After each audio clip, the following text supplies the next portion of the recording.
Hi friends, நாம் இன்றைக்கி இந்த வீடியோவில் தேங்காய் எப்படி சுடலாங்கிறத பார்க்கலாம். இது ஆடி 1ஆம் தேதி தாங்க செய்வாங்க. சேலம் அதை சுற்றி உள்ள ஒரு சில மாவட்டத்தில் மட்டும்தான் இதை செய்கிறாங்க. மற்ற மாவட்டங்களில் இதெல்லாம் கிடையாது. வாங்க எப்படி செய்யலாங்கிறத பார்க்கலாம். இந்த மாதிரி தேவையான தேங்காய்களை எடுத்து நல்லா சொரப்பான கல்லில் வச்சு நம்ம இந்த மாதிரி மேலே இருக்கக்கூடிய அந்த நாரெல்லாம் தேய்ச்சி எடுத்துக்கணும்.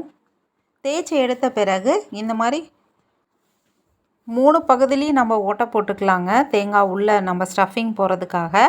ஆனால் இது ஓரளவுக்கு முக்கால் பதம் இருக்கக்கூடிய தேங்காய். இந்த மாதிரி தேங்காயில் பார்த்தோம்னா ஒரு இடத்துல மட்டும் இந்த மாதிரி நம்ம மேல் பகுதியை சுரண்டனோம்னாவே உள்ளே இருக்கக்கூடிய தேங்காய் தெரியும். இந்த மாதிரி தேங்காய் வாங்கினோம்னா நம்ம தேங்காய் சுடுறதுக்கு கரெக்டான பதமான தேங்காயாக இருக்குங்க. நல்லா முத்தின தேங்காயில் இந்த மாதிரி அந்த ஹோல்ஸ் போடுறதுக்கு ஈஸியாக கண்டுபிடிக்க முடியாது. இது முக்கால் பதம் தேங்காய்ங்கிறதுனால அந்த ஒரு பகுதியை கண்டுபிடிச்சி நம்ம இந்த மாதிரி கத்தியில் ஓட்டை போட்டோம்னா இந்த மாதிரி ஹோல்ஸ் வந்துடும். ஹோல்ஸை இன்னும் கொஞ்சம் பெருசாக்கிறதுக்காக இந்த மாதிரி கத்தியை திருவினாப்பில் திருவிட்டு இருந்தோம்னா இந்த மாதிரி ஹோல்ஸ் அழகாக நமக்கு கிடச்சிரும். இப்போது அதில் இருக்கக்கூடிய தண்ணியை நம்ம பாதிக்கு மேலே ஒரு டம்ளரில் ஊற்றி வச்சுக்கலாம். இது பார்த்தோம்னா நம்ம தேங்காய்க்குள்ளே போடக்கூடிய கலவைங்க. அதில் என்னென்ன இருக்குன்னா கடையில் கலந்தே விற்பாங்க. அரிசி, அவல், பொட்டுக்கடலை, எள்ளு, பாசிப்பருப்பு, வெல்லம் எல்லாமே இருக்கும். வெல்லம் இது பத்தாதுங்கிறதுனால நான் இன்னும் கொஞ்சம் நாட்டு சர்க்கரையும் ஆட் பண்ணிக்கிட்டேன்.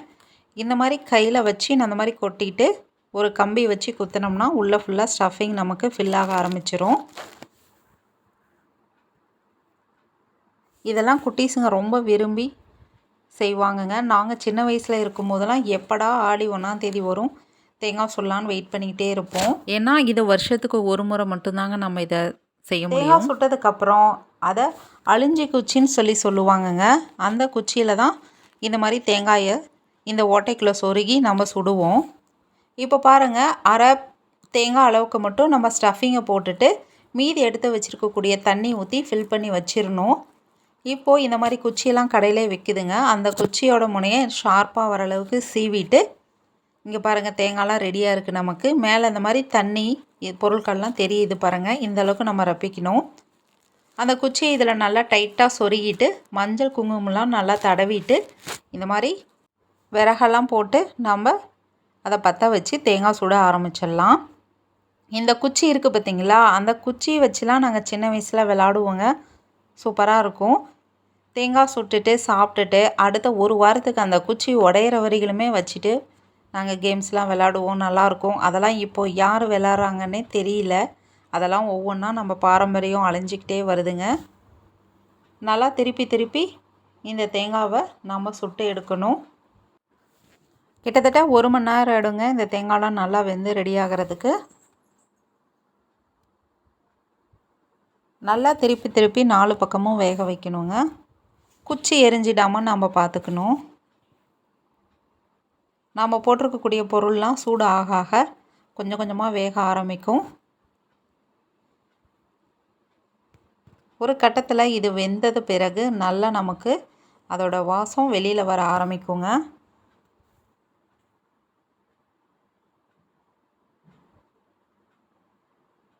பாருங்கள், ஒரு குறிப்பிட்ட கட்டத்தில் இந்த மாதிரி தேங்காய் வெடிக்க ஆரம்பிக்கும். வெடித்ததுக்கப்புறமும் நம்ம பொறுமையாக அனலில் மறுபடியும் இன்னும் கொஞ்சம் நேரம் வேக வைக்கணும். உள்ளே போட்டிருக்க பொருள்லாம் நல்லா வெந்தால் தான் சாப்பிட்றதுக்கு நல்லாயிருக்கும். பாருங்கள், தேங்காவோட ஓடெல்லாம் நல்லா பிடிச்சிட்டு எரிய ஆரம்பிக்குது. நல்லா இந்த மாதிரி வெந்த பிறகு இந்த மாதிரி நெருப்பு அனல்லையே ஒரு 1/4 மணி நேரம் இல்லைன்னா அரை மணி நேரம் அப்படியே வச்சிடணுங்க.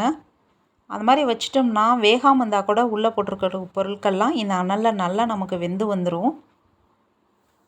மேலே இருக்கக்கூடிய ஓடை நம்ம தட்டி எடுத்துடணும். இது விநாயகருக்கு தாங்க இந்த தேங்காய் வச்சு படைப்பாங்க. நாம் இந்த தேங்காயெலாம் சுட்டு எடுத்துகிட்டு இந்த மாதிரி கட் பண்ணிவிட்டு விநாயகர்கிட்ட நம்ம விளக்கு பொருத்தி கற்பூரம் பொருத்தி சாமி கும்பிட்டுட்டு தான் நாங்கள் சாப்பிடுவோம். பாருங்கள், எவ்வளோ சூப்பராக அருமையாக உள்ளே இருக்கக்கூடிய பொருள்லாம் நல்லா வெந்து வந்துருச்சு. இதோட வாசம் அவ்வளோ சூப்பராக இருக்குங்க. நீங்களும் இதே மாதிரி ட்ரை பண்ணி பாருங்கள்.